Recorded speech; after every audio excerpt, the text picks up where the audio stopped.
Vamos voltar.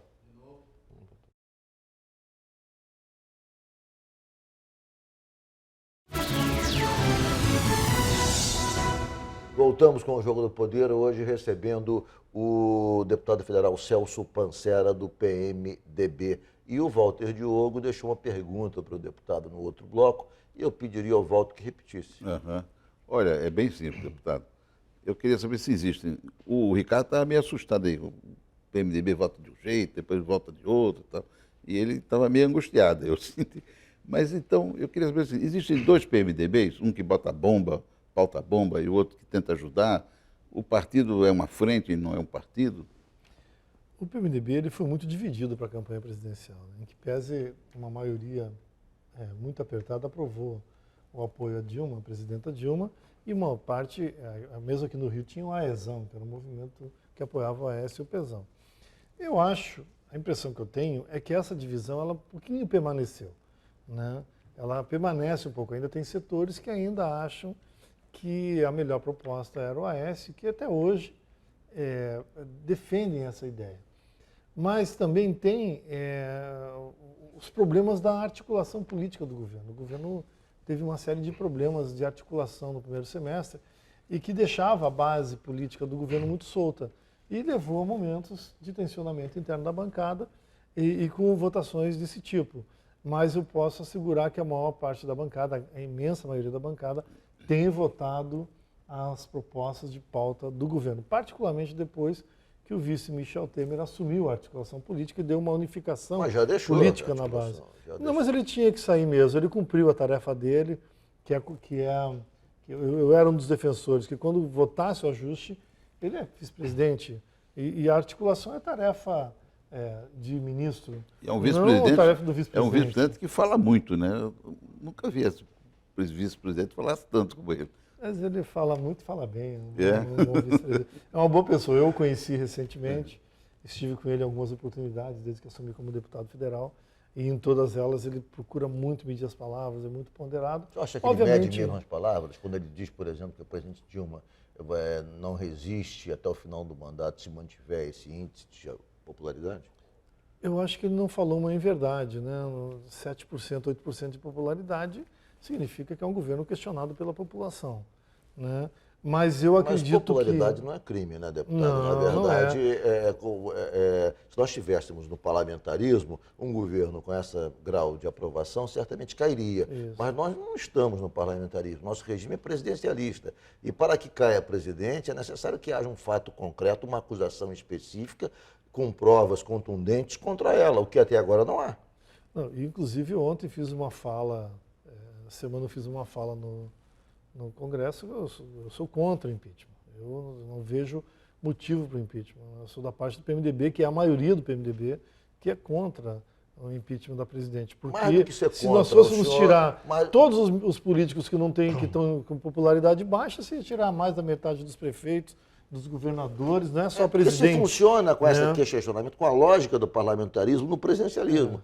No parlamentarismo, quando um governo está fraco, ele cai automaticamente. No presidencialismo não é assim. Se se quer que se faça isso também no Brasil, que se mude o regime. Isso, concordo. E o Brasil tem que aprender a conviver com governos que dão e governos que não dão certo, né? O voto, ele acerta e erra. Mas ainda é a melhor forma de se escolher um governo através do voto. O senhor acha que deveria haver uma reforma ministerial para poder ajustar ao quadro partidário? O governo tem sinalizado que vai fazer um enxugamento da máquina.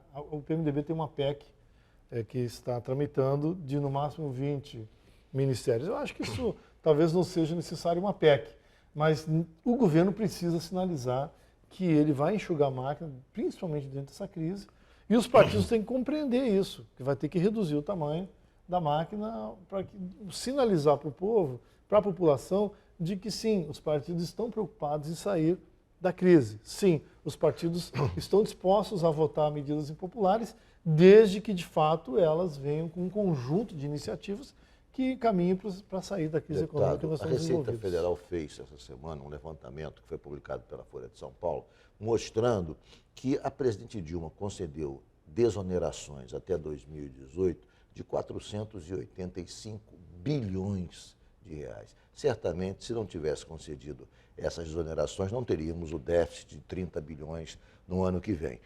Muito bem. Ela mandou, o ministro Levi mandou para o Congresso um projeto cortando algumas dessas desonerações, cujo relator foi até o deputado Leonardo Pisciani, ele que relatou esse projeto, e alguma coisa foi, digamos, cortada, outras não. Alguns setores mantiveram essas desonerações. O senhor não acha que esse número, 485 bilhões, é um exagero e que realmente aí está a questão, ou seja, cortar as desonerações concedidas durante o governo da presidente Dilma? É ponto de partida, ao invés de se pega muito na questão do Ministério, como se isso fosse uma questão fundamental. A questão fundamental está aí, desonerações de 485 bilhões de reais.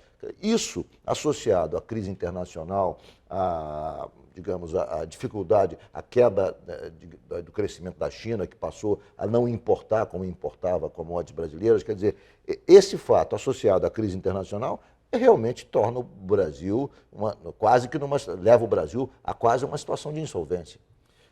Efetivamente, né?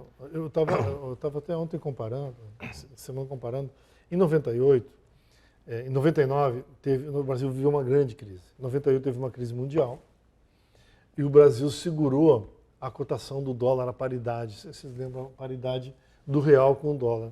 Essa coisa foi até o início de 99, quando o Banco Central liberou e o dólar explodiu para quase R$13. E gerou uma crise econômica e o Brasil teve que ir no FMI buscar 38 bilhões de dólares para financiar a crise. Então veja como essas coisas elas atingem de forma diferente a economia. O Brasil, em 2008, a partir de 2008, os governos, o Lula, depois a presidenta Dilma, fizeram uma opção de incentivar o mercado interno e abrir mão de ganhos do Estado para que a recessão não atingisse de forma dura presidente Lula a conseguiu economia fazer brasileira. isso, estimulou com Isso. crédito, não só desonerando, mas concedendo créditos. A presidente Dilma me pareceu que operou mais na desoneração. O ministro Manteiga foi só nessa linha. E isso não funcionou. O que faltou, acho, foi a percepção do momento que isso devia ser parado de ser feito. Não devia ter esticado até esse ano. Quando o governo tentou voltar atrás, esse é o ponto fulcral, digamos, da crise econômica porque passa ao país associada. Mas aí não tem mais como investir, porque a receita cai, como é que vai investir? Não tinha recurso, então ficou 2 anos sem investir. Mas se cai a receita, não tem como investir. Ficou 2 anos sem investir. Abre mão de 480 bilhões, como vai investir? Afundou. Mas como vai investir? Por um lado, você abre mão da arrecadação e, por outro, amplia os programas sociais.